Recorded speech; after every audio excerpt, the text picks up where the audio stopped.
Bonjour. Donc nous allons aujourd'hui parler de fonctions composées. Particulièrement, nous allons parler de fonctions composées avec la racine carrée. Donc nous allons étudier essentiellement deux exemples. Nous allons étudier la fonction qui à x associe racine de x moins 3 et la fonction qui à x associe racine de x au carré plus 1, moins 1, pardon. Donc ces deux exemples sont des fonctions composées entre une fonction ici affine et une fonction racine carrée, et ici une fonction polynôme du second degré, et la fonction racine carrée. Donc ces deux fonctions existent, sauf qu'elles ne sont pas définies sur elles.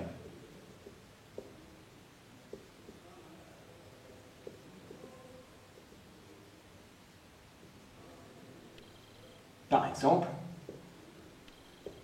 elles n'existent pas pour 0.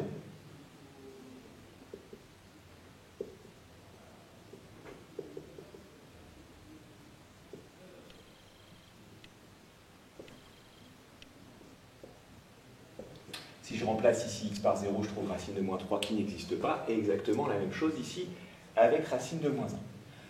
Donc la première chose, c'est déjà de se poser la question, quand est-ce qu'existent ces fonctions? Donc, condition d'existence.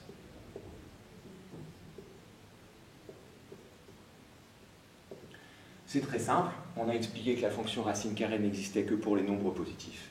Eh bien, racine de u existe quand u est positif. Donc u ici est une fonction. Alors on va étudier nos deux exemples.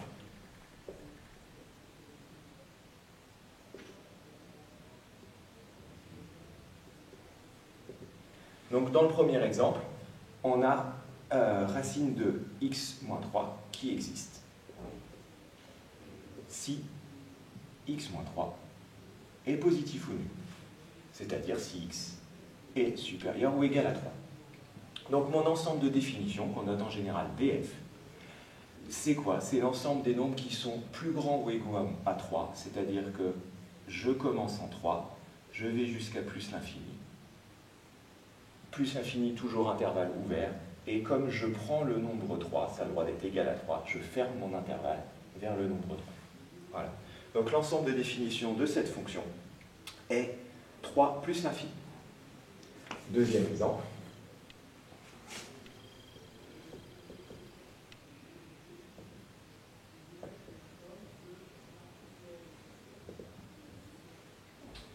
Donc la fonction racine de x au carré moins 1 existe si x au carré moins 1 est positif. Donc je me retrouve à résoudre une inéquation du second degré. J'ai plusieurs manières de le faire. Soit je repère tout de suite que c'est une identité remarquable et que c'est x moins 1 facteur de x plus 1. Une fois que j'ai fait ça, soit je fais un tableau de signes, soit je me rappelle qu'un polynôme du second degré, sa courbe, est une parabole. Le coefficient ici est 1, donc cette parabole est tournée vers le haut. Je connais les racines qui sont 1 et moins 1. Donc je peux facilement faire mon tableau de signes. X au carré moins 1 est entre moins l'infini et plus l'infini. D'abord positive, ensuite négative, et ensuite positive. À partir de ça, je regarde une dernière fois la condition qu'on m'a posée. On m'a demandé que x au carré moins 1 soit positive ou nulle. Donc ça correspond à cet intervalle ici et cet intervalle ici. Comme ça a le droit d'être égal à 0, je ferme les intervalles du côté 0 et en infini, toujours pareil, ouvert. Donc mon ensemble de définition de ma deuxième fonction, c'est moins l'infini moins 1, union 1 plus l'infini. Si je n'avais pas repéré la factorisation, qu'est-ce que j'aurais fait? J'aurais utilisé le discriminant pour chercher si cette fonction du second degré avait des racines pour pouvoir faire le tableau de signes, comme vous avez appris dans le chapitre précédent. Alors, que se passe-t-il maintenant au niveau des courbes? Eh bien, la courbe de x-3, racine de x-3, pardon, ressemble énormément à la courbe de racine carrée de x, puisque en fait on a simplement remplacé le x par x-3, ce qui fait qu'on a fait une translation de la courbe de 3 crans vers la droite. Donc on retrouve exactement la même courbe que celle de racine de x que vous connaissez, sauf qu'elle est décalée de 3 crans vers la droite.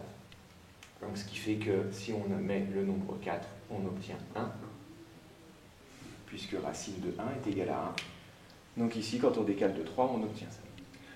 Pour le deuxième exemple, c'est plus compliqué à se faire une idée à cause du racine de x au carré, moins 1. Donc déjà, elle est définie sur un ensemble plus grand, entre moins 1 et 1. Elle n'existe pas. Donc avant, ici évidemment, elle vaut 0 à ces deux endroits-là, et on se retrouve avec deux branches qui ne sont plus vraiment des paraboles, qui donnent quelque chose comme ça, qui sont déformées entre la parabole qu'il y avait déjà au départ et la fonction racine. Donc on ne peut pas deviner la forme de la courbe, mais on peut la représenter sur une calculatrice ou sur un logiciel de calcul. Voilà, c'est tout pour ces fonctions racine 2.